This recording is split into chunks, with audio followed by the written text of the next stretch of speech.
வணக்கம். இன்றைய முக்கிய செய்திகள். புதுச்சேரி மாநில ஆசிரியர்கள் அனைவருக்கும் எந்நாள் வாழ்த்துக்கள். செப்டம்பர் 5 நாடு ஆசிரியர் தினமாக கொண்டாடும் இந்த நல்ல நேரத்தில் ஆசிரியர்களை தெய்வமாக நினைத்து மட்டுமல்ல, பெற்றோர்களாக வழிகாட்டிகளாகவும் மாணவர்கள் மதித்து நடக்க வேண்டும். இன்றைய சூழலில் ஆசிரியர் பணி செய்வது அரசாங்கமாக இருந்தாலும் தனியார் பள்ளியாக இருந்தாலும் சிரமத்திற்கு உரியதாகவே மாறி வருகிறது. மாணவர்களின் அக சூழலையும் புறச்சூழலையும் கல்வி சூழலுக்கு உகந்ததாக மாற்றி அவர்களின் உயர்வுக்கு பாடுபடும் தன்னலமற்ற இதயங்களுக்கு என்னுடைய இதயம் நிறைந்து ஆசிரியர் தின நல்வாழ்த்துக்களை மீண்டும் தெரிவித்து மகிழ்கின்றேன். இந்த ஆண்டு புதுச்சேரி அரசு சார்பில் சிறந்த ஆசிரியர்கள் விருதுகளையும் பெறவுள்ள அனைவருக்கும் என் சிறப்பு வாழ்த்துக்களையும் தெரிவித்து மகிழ்கிறேன் என்று அமைச்சர் ஜான்குமார் தெரிவித்துள்ளார். அரியங்குப்பம் கொம்யூன் தவளக்குப்பம் அரசு ஆரம்ப பள்ளியில் சிபிஎஸ்இ பாடத்திட்டத்திற்கான புதிய பெயர் பலகை அமைக்கப்பட்டு அதன் திறப்பு விழா நடைபெற்றது. இதில் மணவெளி தொகுதியின் சட்டமன்ற உறுப்பினரும் சட்டப்பேரவைத் தலைவருமான ஏம்பலம் செல்வம் கலந்து கொண்டு பெயர் பலகை திறந்து வைத்து மாணவர்களுக்கு இணைப்புகள் வழங்கினார். தொடர்ந்து ஆசிரியர் தினத்தை முன்னிட்டு நடைபெற்ற நிகழ்ச்சியில் கலந்து கொண்டு பள்ளியில் பணிபுரியும் அனைத்து இருபால் ஆசிரியர்களுக்கும் சால்வை அணிவித்து ஆசிரியர் தின நல்வாழ்த்துக்களை தெரிவித்துக் கொண்டார். மேலும் இந்த நிகழ்ச்சியில் பள்ளி கல்வித்துறை வட்டம் 3 துணை ஆய்வாளர் வாஞ்சநாதன், பள்ளியின் தலைமை ஆசிரியர் சித்தானந்தம் மற்றும் பள்ளியின் இருபால் ஆசிரியர்கள் கலந்து கொண்டார்கள். உள்துறை அமைச்சர் நமச்சிவாயத்தின் பிறந்தநாள் விழாவை முன்னிட்டு 2025 ஆண்டு பொதுத் தேர்வில் 60% மேல் மதிப்பெண்கள் பெற்று தேர்ச்சி பெற்ற மாணவ மாணவிகளுக்கு கல்வி உதவித்தொகை வழங்கும் விழா பாஜக பிரமுகர் புண்ணியக்கோடி ஏற்பாட்டில் நடைபெற்றது. இதில் உள்துறை அமைச்சர் நமச்சிவாயம் சிறப்பு அழைப்பாளராக கலந்து கொண்டு விழாவிற்கு தலைமை தாங்கி பொதுத் தேர்வில் 10ஆம் வகுப்பில் முதல் 3 மதிப்பெண் எடுத்த மாணவர்களுக்கு ரூபாய் 10,000, ரூபாய் 7,500, ரூபாய் 5,000 ரூபாயும், 12ஆம் வகுப்பில் முதல் 3 மதிப்பெண் எடுத்த மாணவர்களுக்கு ரூபாய் 12,000, ரூபாய் 9,500, ரூபாய் 7,000 ஆகியவை கல்வி ஊக்கத்தொகையாகவும், மேலும் 60% மதிப்பெண்களுக்கு மேல் எடுத்த மாணவ மாணவிகளுக்கு தலா 2,500 ரூபாயும் உள்துறை அமைச்சர் நமச்சிவாயம் வழங்கினார். இந்நிகழ்ச்சிக்கு தொழிலதிபர் ஜனார்த்தனன் முன்னிலை வகித்தார். சிறப்பு அழைப்பாளராக ரங்கராஜன், திருமூர்த்தி ரெட்டியார், மதிவாணன் ஆகியோர் கலந்து கொண்டு சிறப்பித்தனர். நிகழ்ச்சியின் இறுதியில் சூர்யா நன்றி உரை ஆற்றினார். அரியங்குப்பம் கொம்யூன் தவளக்குப்பம் அடுத்த தானப்பாளையம் பகுதியில் உள்ள ராஜீவ்காந்தி அரசு கலை மற்றும் அறிவியல் கல்லூரி வளாகத்தில் புதிதாக கட்டப்பட்ட உள் விளையாட்டரங்கத்தில் ரூபாய் 88 லட்சம் மதிப்பில் மரத்திலால் ஆன தரை அமைத்தல் மற்றும் கழிவறை கட்டிடம் கட்டப்பட்டு அதன் திறப்பு விழா நடைபெற்றது. இதில் தொகுதியின் சட்டமன்ற உறுப்பினரும் சட்டப்பேரவைத் தலைவருமான ஏம்பலம் செல்வம் கலந்து கொண்டு உள் விளையாட்டரங்கை திறந்து வைத்து மாணவர்களின் பயன்பாட்டுக்கு அர்ப்பணித்தார். மேலும் இந்த நிகழ்ச்சியில் கல்லூரியின் முதல்வர் முனைவர் ஹன்னா மோனிஷா, விளையாட்டுத்துறை துணை இயக்குநர் வைத்தியநாதன், பொதுப்பணித்துறை இளநிலை பொறியாளர் ஜெயமாறன் மற்றும் அப்பகுதி முக்கிய பிரமுகர்கள், கல்லூரியின் பேராசிரியர்கள் பலர் கலந்து கொண்டார்கள். ஜிஎஸ்டி அமைப்பின் ஆலோசனைக் கூட்டம் நேற்று மத்திய நிதியமைச்சர் நிர்மலா சீதாராமன் தலைமையில் நடைபெற்றது. சுமார் 10 மணி நேரங்கள் ஜிஎஸ்டி வரி அடுக்குகள் குறித்து இதில் விவாதிக்கப்பட்டது. இறுதியாக 4 அடுக்குகளாக இருந்த வரி அமைப்பை 2 அடுக்குகளாக இந்த கூட்டத்தில் மாற்றியமைத்தனர். ஜிஎஸ்டி வரி அமலாக்கம் வந்தது முதல் நாட்டுக்கு வரி வருவாய் அதிகம் வந்தது. அதே சமயம் மக்கள் சில வரி விகிதங்களால் துயருற்றனர். இதுகுறித்தெல்லாம் நேற்றைய ஜிஎஸ்டி ஆலோசனைக் கூட்டத்தில் விவாதிக்கப்பட்டதன் விளைவாக இனி ஏழைகள், நடுத்தர மக்கள் பயன்பெறும் வரி அடுக்குகளை அறிவித்திருக்கின்றனர்.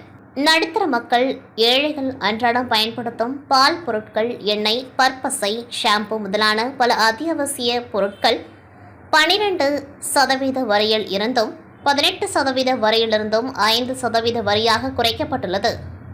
இன்னும் சில பொருட்களுக்கு இருந்த வரிகள் முற்றிலும் நீக்கப்பட்டுள்ளன. இதனால் அரசுக்கு 3 லட்சம் ரூபாய் ஆண்டுக்கு வரி வருவாய் குறையும் என்ற போதிலும் அந்த பணம் மக்களுக்கு பயன்படும். அவர்கள் பணம் இன்னும் கூடுதல் பொருட்கள் வாங்க அல்லது சேமிக்க பயன்படும். மருந்து பொருட்கள் விலைகள் குறைய உள்ளன.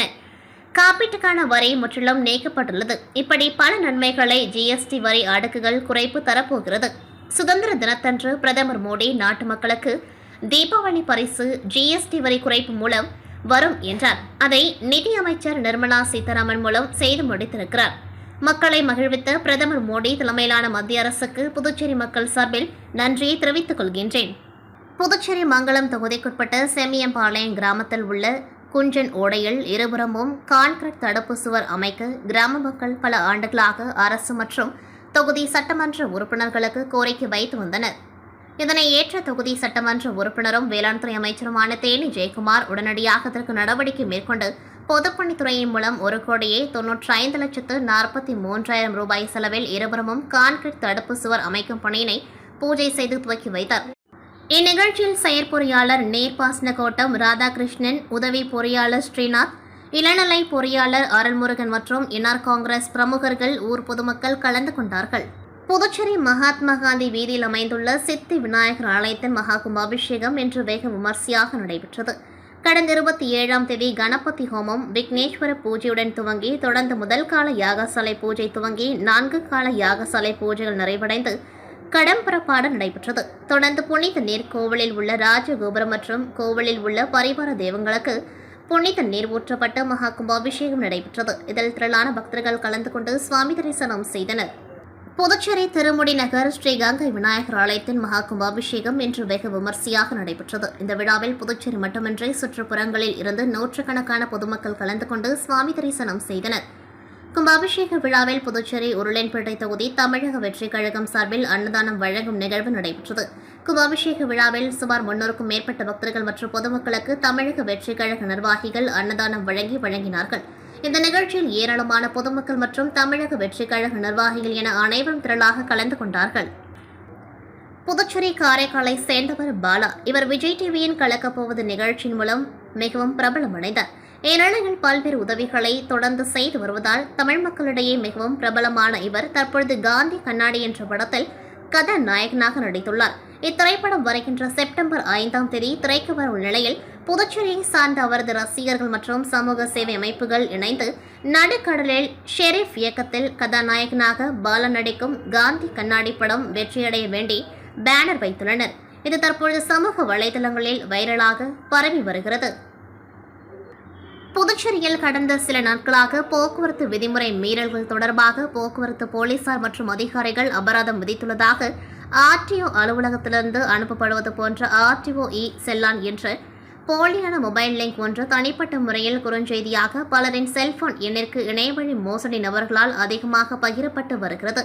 அதில் ரூபாய் 500 அபராதம் விதித்துள்ளதாக வரும் குறுஞ்செய்தியை நம்பி பலர் குறைந்த அபராதம் செலுத்தி விடலாம் என்று எண்ணி உடனடியாக அந்த போலியான லிங்கை கிளிக் செய்து உள்ளே சென்று அதில் கேட்கப்படும் தகவல்களை பதிவிடுகின்றனர். அப்படி பதிவிட்ட சில நிமிடங்களிலேயே அவர்களது வங்கிக் கணக்கில் உள்ள பணத்தை மோசடி நபர்கள் எடுத்து விடுகின்றனர். இதில் சுமார் 500க்கும் மேற்பட்டோர் பாதிக்கப்பட்டு கோடிக்கணக்கில் பணத்தை இழந்துள்ளனர். இதுகுறித்து பாதிக்கப்பட்டவர்கள் கொடுத்த புகாரின் பேரில் புதுச்சேரி சைபர் கிரைம் போலீசார் வழக்கு பதிவு செய்து விசாரணை மேற்கொண்டு வருகின்றனர். எனவே வாட்ஸ்அப்களில் வரும் போக்குவரத்து விதிமுறை மீறல் தொடர்பாக போலி ஆர்டிஓ செல்லான் என்ற போலி லிங்கை பதிவிறக்கம் செய்து அவர்கள் கேட்கும் தகவல்களை பகிர வேண்டாம். அப்படி பகிர்ந்தால் தங்களது பணத்தை இழக்க நேரிடும் என சைபர் கிரைம் போலீசார் எச்சரிக்கை விடுத்துள்ளனர்.